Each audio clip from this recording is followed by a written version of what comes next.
Donaldson and Axel Scheffler. Cat has got a nice red pot. She wants to learn to cook.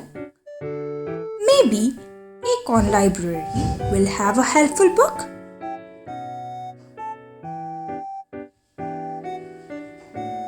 Could this yellow book be right?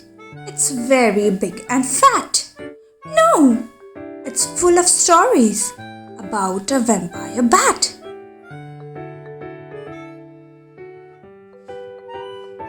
Cat has found another book. This one's small and green. Open up the cover. It's all about a queen. Could this blue book be the one that Cat is looking for? What is it going to be about? A great big dinosaur. Maybe Frog, who works here, can help her find a book. Will this orange one be right?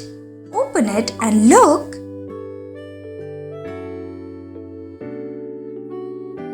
Cat has cooked a tasty meal.